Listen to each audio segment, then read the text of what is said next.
ध्यानु भक्त ये एक ऐसा नाम है जो सभी देवी भक्तों को पता है।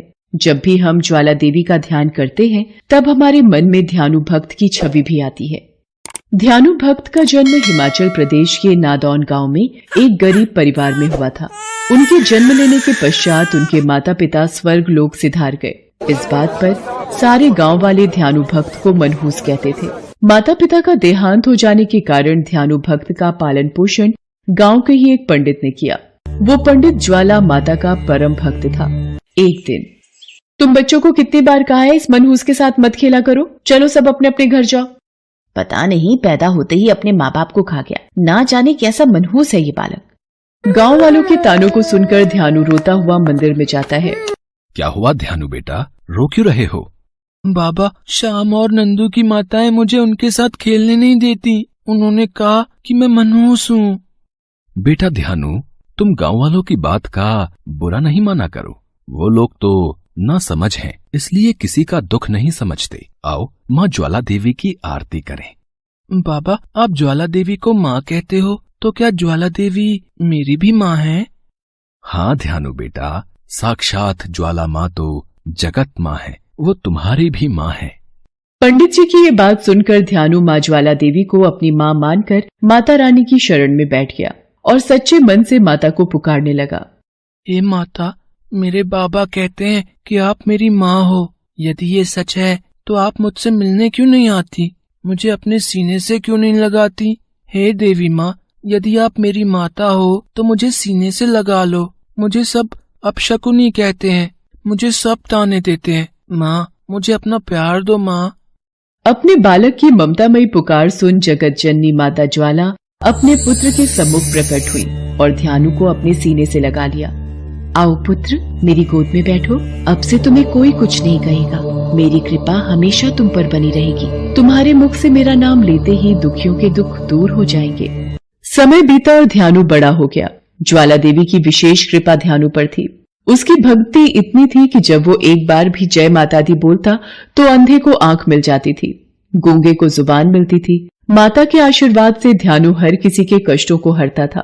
एक बार ध्यानु भक्त 1000 यात्रियों के साथ ज्वाला माई के दर्शन के लिए जा रहा था। उन दिनों मुगल सम्राट अकबर का शासन था।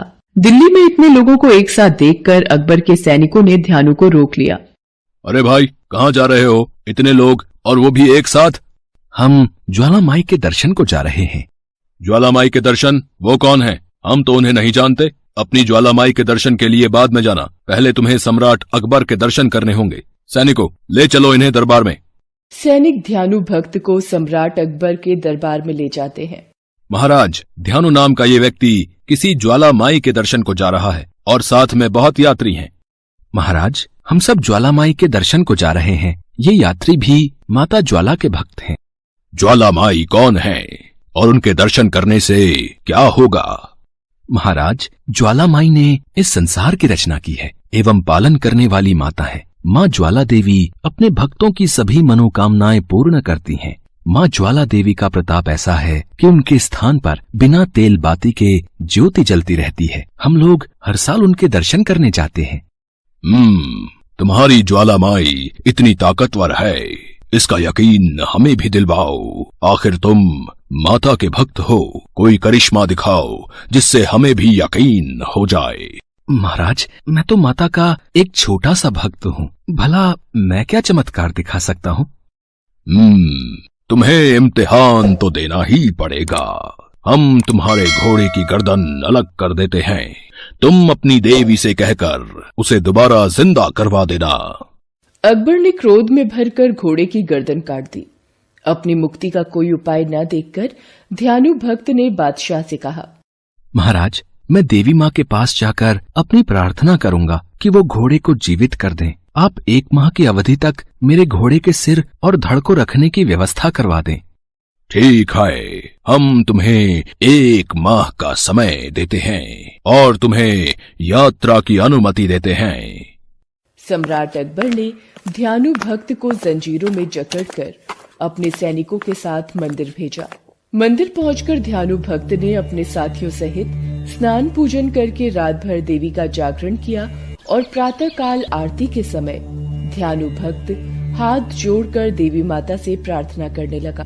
हे माँ ज्वाला देवी, बादशाह मेरी भक्ति की परीक्षा ले रहा है। मेरी लाज रखो माँ, मेरे घोड़े को अपनी कृपा से जीवित करो, नहीं तो मैं भी अपना सिर काट कर आपके चरणों में अर्पित कर दूंगा। हे देवी माँ प्रकट हो देवी माँ प्रकट हो। देवी माँ ने कोई उत्तर नहीं दिया तो ध्यानु ने तलवार से अपना शीश काटकर देवी के चरणों में अर्पित कर दिया। उसी समय साक्षात ज्वाला माता प्रकट हुई और ध्यानु की भक्ति से प्रसन्न होकर माँ ने ध्यानु भक्त को पुनः जीवित कर दिया। ये चमत्कार देखकर अकबर के सैनिक भयभीत हो गए और अकबर के पास भागे। पुत्र ध्यानु, तुम्हारे घोड़े का सिर भी धड़ से जुड़ गया है।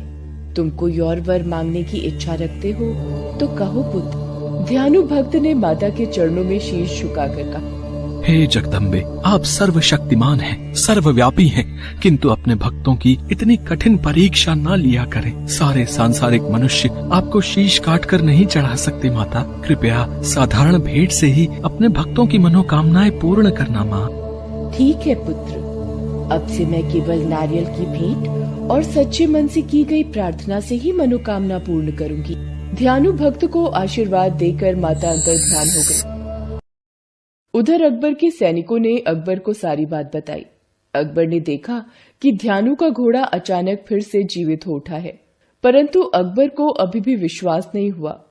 ज्वाला देवी द्वारा जल रही ज्योति पर लोहे के तवे रखवा दो, वो ज्योत मैं बुझा कर ही दम लूंगा।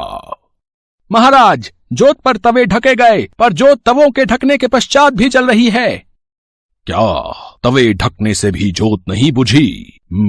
कोई बात नहीं, अब जरूर बुझ जाएगी। सैनिकों, नदियां खुदवाकर मंदिर पर पानी बहा दो, जिससे पानी का बहाव ज्योत को बुझा दे। महाराज, पानी से भी ज्योत नहीं बुझी। अच्छा, फिर तो इस शक्ति की देवी ज्वाला माई को देखने हम स्वयं जाएंगे। लेकिन ज्वाला माई को भी तो पता चले कि मुगल सम्राट अकबर उनके मंदिर आ रहा है, तो खाली हाथ मैं नहीं जाऊंगा। सैनिकों, ज्वाला माई को भेंट स्वरूप देने के लिए एक सोने का छत्र बनवाया जाए। सोने का छत्र लेकर अकबर बड़े अभिमान से ज्वाला माई के दर्शन को जाता है। अकबर ने अभिमान से वो छत्र देवी को अर्पित करना चाहा, तो वह अकबर के हाथों से गिरकर टूट गया तथा सोने की जगह किसी और धातु का बन गया। ये धातु न तो पीतल थी, न तो लोहा, न चांदी और न तांबा। ये पता नहीं लगाया जा सका कि छत्र किस धातु का था। अकबर समझ गया कि देवी माँ ने उसकी भेंट अस्वीकार कर दी। अकबर द्वारा चढ़ाया गया खंडित छत्र ज्वाला माई माता के दरबार में आज भी पड़ा हुआ है। ज्वाला माई की महिमा को और शक्ति को अकबर जान गया था, इसलिए उसने देवी माँ से क्षमा मांगी और दिल्ली वापस आकर सैनिकों को देवी माँ के सभी भक्तों के साथ प्रेम पूर्वक व्यवहार करने का आदेश दिया। जय माता दी।